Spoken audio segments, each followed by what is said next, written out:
چھوٹے سے عمل کی وجہ سے اللہ رب العزت کے راستے میں اولاد اسماعیل علیہ السلام میں سے ایک غلام آزاد کرنے کا اجر، اسی طرح 100 گھوڑے ساز و سامان سمیت اللہ کے راستے کے اندر وقف کرنے کے برابر اجر، 100 اونٹ ساز و سامان سمیت اللہ کے راستے میں وقف کرنے کے برابر اجر۔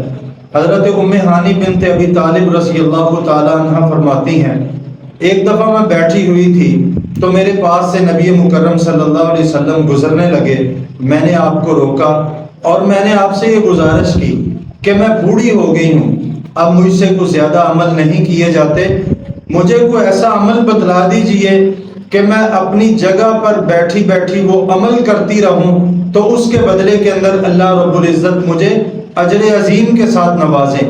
تو نبی مکرم صلی اللہ علیہ وسلم نے حضرت ام ہانی بنت ابی طالب سے یہ کہا، اے ام ہانی، اس طرح کیا کرو، 100 مرتبہ سبحان اللہ کہا کرو۔ اگر تم 100 مرتبہ سبحان اللہ کہو گی تو اولاد اسماعیل علیہ السلام میں سے اللہ کے راستے کے اندر ایک غلام آزاد کرنے کا تجھے اجر ملے گا۔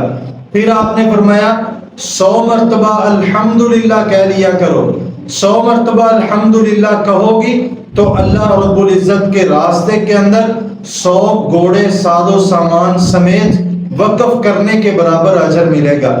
اور پھر آپ نے فرمایا 100 مرتبہ اللہ اکبر کہہ لیا کرو، اگر 100 مرتبہ اللہ اکبر کہو گی تو 100 اونٹ ساز و سامان سمیت وقف کرنے کے برابر اجر ملے گا۔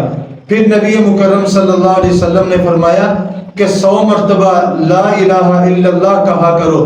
جب تم 100 مرتبہ لا الہ الا اللہ کہو گی تو آسمان و زمین کے درمیان جتنی بھی چیزیں ہیں اللہ رب العزت ساری چیزوں کو تمہارے لیے اجر کے ساتھ بھر دیں گے۔ عزیز بھائیو، بڑا چھوٹا عمل ہے، دین کے اندر کوشش کیا کریں 100 مرتبہ سبحان اللہ، 100 مرتبہ الحمدللہ، 100 مرتبہ اللہ اکبر، 100 مرتبہ لا الہ الا اللہ کہا کریں۔ اس کے بدلے کے اندر دیکھیں کتنا بڑا اجر ملتا ہے۔ سلسلہ احادیث صحیحہ کی یہ روایت ہے، 1316 نمبر یہ روایت ہے۔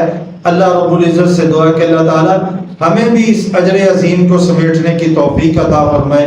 جزاکم اللہ خیرا۔